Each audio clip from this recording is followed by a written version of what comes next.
Scott, it's Paul Soglin when you get a chance. 266-46. To respond or forward, press 1. To delete, press voice, call. Hi, Scott. My name's Adrienne Brown. I'm calling from Americans for Securing All Packages. I submitted an opinion piece. To respond or forward, voice. Yeah, I used to talk to somebody every Friday night about stories and stuff. Got a lot of them for you. Scott, what would you say your favorite thing to do when you come into the office first thing in the morning is? Oh, of course, it's to listen to all of my wonderful voicemails. I'm not a big phone guy. I'm kind of like these new hipster kids that don't like to talk on the phone. I prefer email. I'm not sure that's true, Scott. I've got a voicemail message from you that went on for like 3 minutes once, but that's okay. That's my message. That's your message, okay. I love my messages. It's just everybody else's messages. This is a one-way conduit of information. But here at the newspaper, we are inundated actually with emails. We get more than 10,000 letters to the editor via email a year. Is that correct, Mr. Letters Editor? That sounds about close. But we also get voicemail, we get comments and trolling on social media. But today on the center stage, just for fun and partly just to be able to respond to them, we're going to play some of the anonymous messages I've received on my voicemail during the last week. Yeah. And we're going to talk about them, and not surprisingly, most of them are about Donald Trump. Well, you did do an editorial this week calling Donald Trump an enemy of the truth, right? We did indeed. Maybe we could even read a little bit of that editorial. About 350 newspapers wrote editorials about Trump on the same day, defending the press against his constant screed of, "We are the enemy of the people." If those are written by editorial boards all across the country. All across the country, and we joined in on that. Of course, we've been critical of Trump many times prior to this, but that was most of the messages we got, I got this week on the voicemail, had to do in some way with Donald Trump, either pro or con. We're going to play some of those. They were all anonymous, so there's no way to get back to those people with a response. So we're going to do it on the podcast. We don't know who they are either. No, we don't know who they are, and I feel like we can play these because we don't know who they are, nobody knows who they are, and they left them on my machine, so I'm sharing. This is Center Stage with Milfred and Hands, the Wisconsin State Journal's political podcast from the sensible center of Wisconsin politics. I'm Scott Milfred, the editorial page editor for the Wisconsin State Journal. And I'm Phil Hands. I'm the editorial cartoonist for the Wisconsin State Journal. And we are half of the Wisconsin State Journal editorial board. The better-looking half.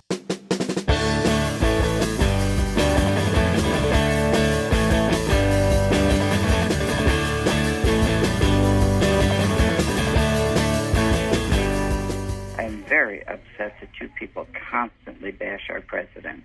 And we would really appreciate it once in a while, we viewers who are Republicans and for our country, to see one nice cartoon about our president. Please look into this. Thank you. So, Phil, can we not get one nice cartoon about Donald Trump for this very nice reader? What's the matter with you? It's really hard to do nice cartoons about Donald Trump. He does so many horrible things.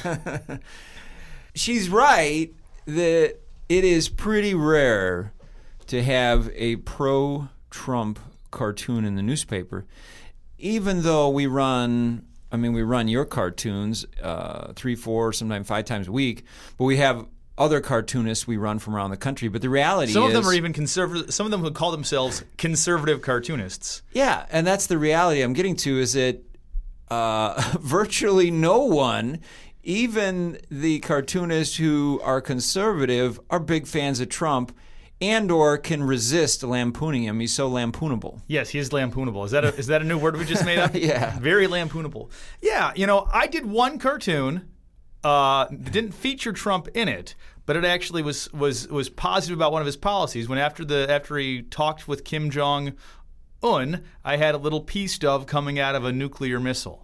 Saying that was nice. Maybe Trump can work for peace. And I still say, if Trump somehow is able to denuclearize North Korea and reunify that peninsula, let's give him the Nobel Peace Prize. The other thing readers have to consider when they look at editorial cartoons is the whole genre of editorial cartoons is pretty much to criticize or make points pretty sharp points about politicians and or sort of the prevailing view of society. I was one of those guys. I actually kind of liked Barack Obama. I didn't do a whole lot of cartoons saying, wow, this president's so amazing. He's so transformative. He's just so amazing. I did a lot of cartoons criticizing him. And a lot of cartoonists did too. So whoever the president is going to get a lot of cartoons criticizing them. Yeah. I would just add that we have definitely run more than one pro-Trump cartoon. There have been a few. But again, even the cartoonists who consider them conservative tend to not be fans of Donald Trump. And I think it has more to do with Donald Trump than conservatism or politics. It's just that Trump is a very different kind of a president. One thing I would say for this reader is she is very polite in expressing her criticism, and I appreciate that. That's very different than the president. Let's go back to the phones. Voice call. You don't have to get back to me. I'm just making a comment. In the editorial page of the Journal this morning, the president is an enemy of the truth. I agree and I disagree. You've got a majority, and it was all brought out earlier, that the majority of the reporters today are left-leaning liberals, which leads to a problem when you're trying to be objective, which I wish I had copied it sometime, years ago. There was a professor from the university who gave the dictates of what a journalism person was supposed to do, and it's totally different.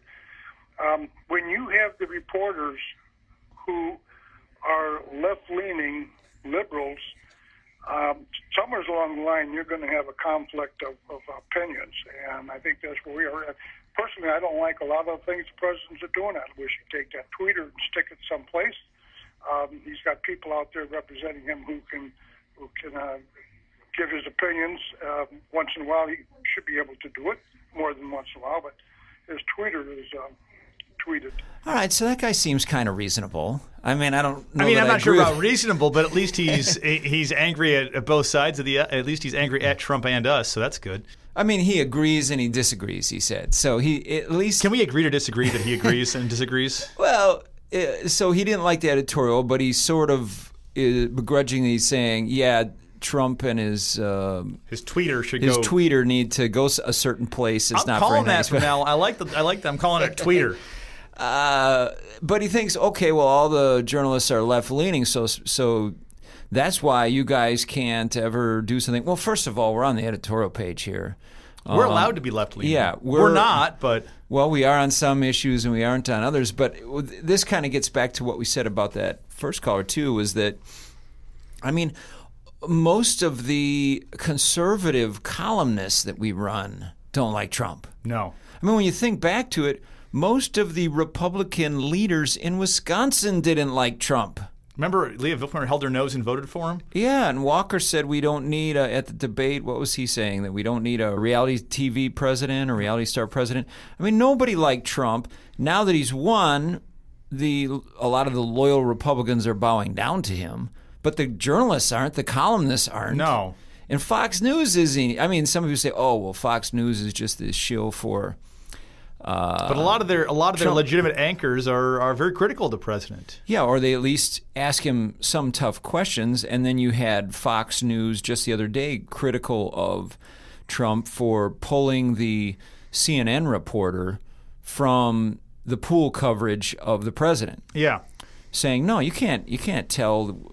You can't pick and choose which reporters get to cover you, Mr. President. And that was Fox News. One point to his claim that all journalists are liberals. I have two thoughts on that assumption. First of all, just because the conservatives especially seem to think that just because somebody has a personal bias doesn't mean that it means they're incapable of doing a fair and balanced job at anything. You know, that was sort of the criticism of the judges in the GAB, is that they must have some inherent bias because nobody is really nonpartisan. Everybody's playing for a team. Yeah. And their inability to play fairly their inability to do their job fairly if they're on a certain team. I think a lot of Republicans feel that way about politics in general. Second point is that if that is true, that there's a lot more left-leaning journalists, that's because most of the journalists still working in this country are working in big cities. And perhaps the small-town reporters, those people were more conservative and covering more local issues, But many of those jobs have been eliminated.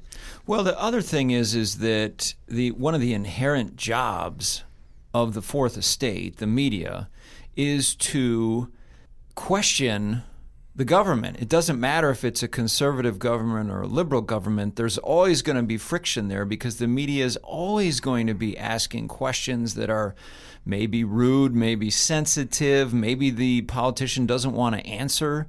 So Barack Obama didn't really like the media, and even Saturday Night Live would make fun of the supposed fawningness of the media over Barack Obama, but he didn't like the media. No, he didn't. A lot of the times he did not, because they were very aggressive in trying to figure out what exactly he and his people were up to.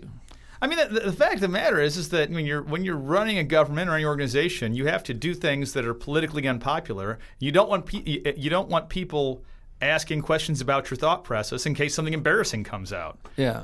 And that's the job of the media, is to make sure people know what their government is doing. The government would like you not to know what they're doing. Yeah, and no politician that I can recall has ever been this hostile to the media. I mean, Scott Walker gets along with the media. I mean, he may not like the media. He may blame things on the media. He may criticize stories. He may say, oh, yeah, liberal media, this or that. But he still respects that there's supposed to be a press that asks questions, that is allowed access to the governor, gets to question him from time to time, and that government is transparent, or at least is supposed to be. Yeah. Trump just seems to kind of reject a lot of that, just out of hand, and it doesn't matter unless the reporter is deferential and fawning. He doesn't like them. Yeah, which is interesting because Trump has often used the media too. I mean, back in his real estate career, there's all sorts of stories about him calling reporters and telling stories. Yeah. And he uses the media and he hates the media. Yeah, he loves the publicity. It's sort of a frenemy thing with him. Yeah. But I just can't remember any politician being this obnoxiously against the media, the whole enemy of the people thing, which is why so many newspapers have been critical of him, including the editorial that a lot of these people are responding to last week, which was critical of President Trump for calling the press the enemy of the people, which is an old Stalin line. An old Stalin line. Actually, I think they said that Khrushchev got rid of that use of the term enemy of the people because he thought it was too brutal for the Soviet Union back in the 1950s. But Trump's cool with it. But Trump's fine with it. Yeah. Actually, I think I've gotten all of these Trump messages I got in the same 24-hour period right after our editorial ran. So why don't I read that editorial? Our headline was, "The President is an Enemy of the Truth." The subheadline is, "Our view, rather than fight the facts, Trump should respect vital role of the press." It proceeds like this. At the outset of Donald Trump's presidency, our Wisconsin State Journal editorial board urged him to re-engage with the reporters and editors who regularly cover his White House and administration. "You shouldn't view the press as an annoyance or enemy," we wrote on Inauguration Day, January 20th, 2017. "We are the most effective way you can communicate with citizens. That's because your words and proposals will earn more trust and respect if they can withstand scrutiny." Needless to say, the president hasn't taken our advice. He has only intensified his attacks on what he calls fake news, which is any coverage that isn't fawning or deferential. Trump disparaged the reporters covering his recent rally in Florida as horrible, horrendous people. And channeling authoritarian regimes going back to Stalin, Trump has incessantly tarred journalists as the enemy of the people. Trump's ugly rhetoric against the free press is causing real damage to vital institutions, and it demands a response, something newspaper editorial boards across the nation are providing today, each in its own words. By constantly trying to undermine the media's important job of detailing and scrutinizing his presidency, Trump is harming democracy and further dividing a nation that badly needs more unity. The press is a protector of the people, providing citizens with knowledge derived from the hard work of finding, checking, and describing the facts of what's going on, both officially and behind the scenes. We do so independently of government. That doesn't mean we always get it right. And in Washington, news outlets sometimes rely too much on anonymous sources. But when our newspaper and the nation's many credible news organizations do make a mistake, we promptly publish a correction. That's a far cry from the president, who never admits his misstatements and falsehoods, of which there are many. According to the latest tally of nearly 600 statements made by the president and analyzed by the Pulitzer Prize-winning website PolitiFact.com, Trump has been false, mostly false, or pants on fire wrong nearly 70% of the time. He's been half-true 15% of the time. Only 17% of his statements were true or mostly true. No wonder the Republican president isn't fond of reporters. He routinely gets his facts wrong, and the press dutifully documents the errors for readers. Trump would greatly help his presidency and the nation if he spent less time tweeting insults and erroneous information to his followers and instead concentrated his attention on our nation's many challenges in consultation with his advisors. Reporters may sometimes seem rude. They may ask sensitive or embarrassing questions. But documenting and holding accountable the leader of the free world, as well as his political opponents, is what the media is supposed to do. The president should not castigate the press for doing its job. Yes, I wanted to thank you so very much for your editorial today regarding the president is an enemy of the truth.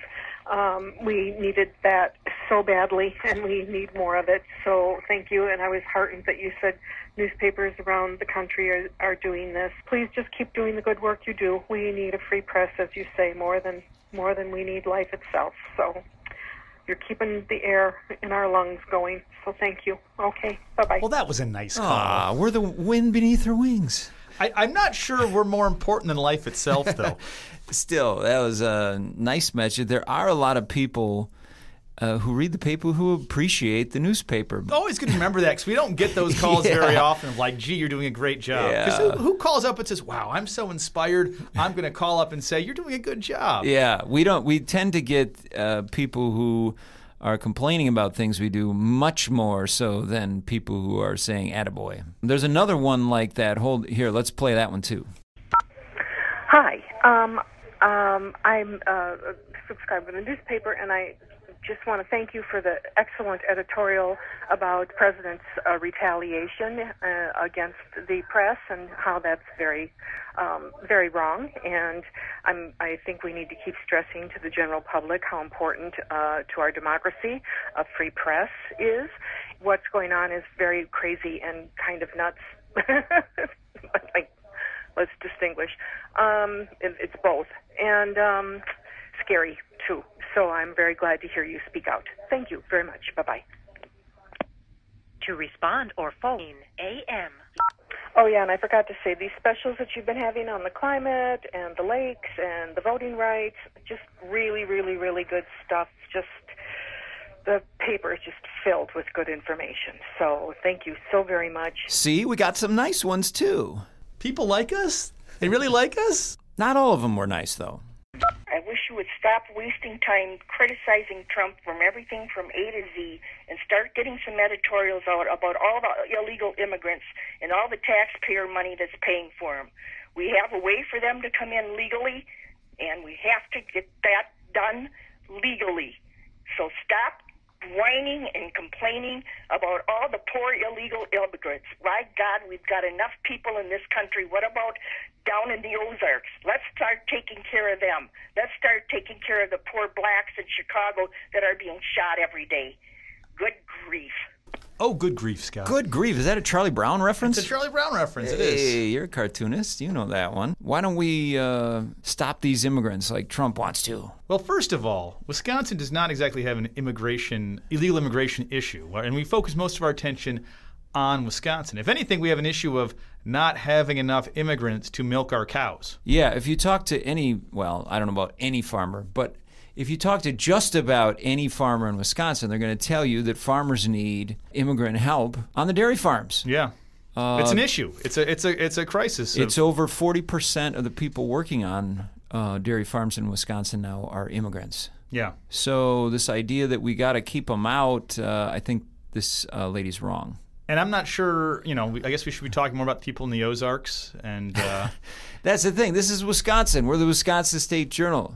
This is what we focus on.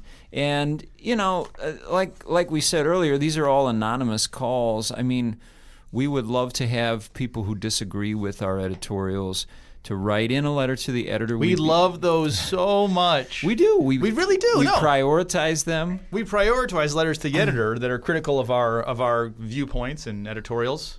That's right. One frustration I have sometimes is people call in and they say, why don't you have any pro-Trump view on your page today? And if I was able to tell them, if it was an anonymous message, I would tell them, and I do tell this to the people that we do speak to or in email, that write it, send one in. Yeah. Pull yourself up by your bootstraps and send your viewpoint in. And send a letter in. Don't wait around for us to say your view. You say your view. That is one of our biggest pet peeves on the editorial page is when we get a complaint saying, why aren't you expressing my exact viewpoint? Yeah. In your editorials or my cartoons. And our job is to express our viewpoint. That's right. We give you a nice big space for you to express your viewpoint. In fact, more space. More space. We call it for letters. We call it your views, and we publish letters to the editor from people, and we'd love to get more of them. All right. So now one thing. So we've played some of these from the last week from my voicemail and commented on them because none of them, they were all anonymous.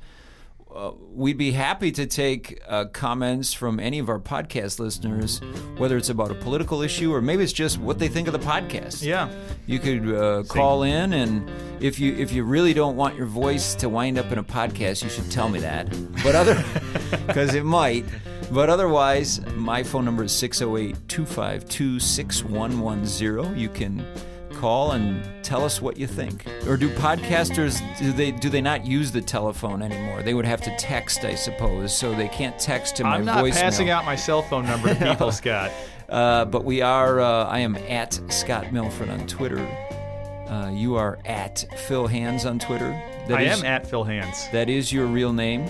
Real name. I've seen the birth certificate. I actually haven't, but I'm sure HR has. He hasn't seen the long form one. No, I haven't seen the long form.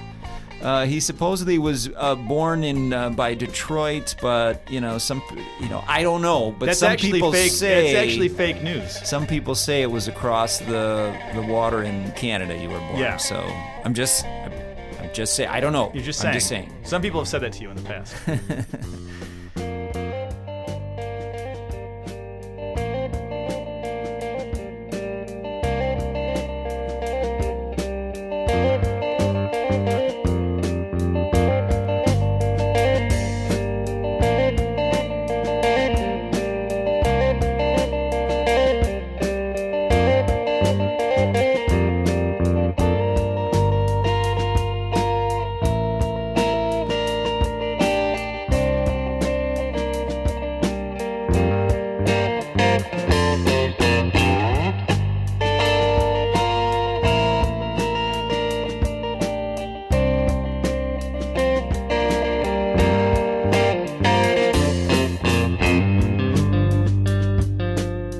Music on our podcast is by Tube Tester, Madison's loudest band from the 1990s and beyond.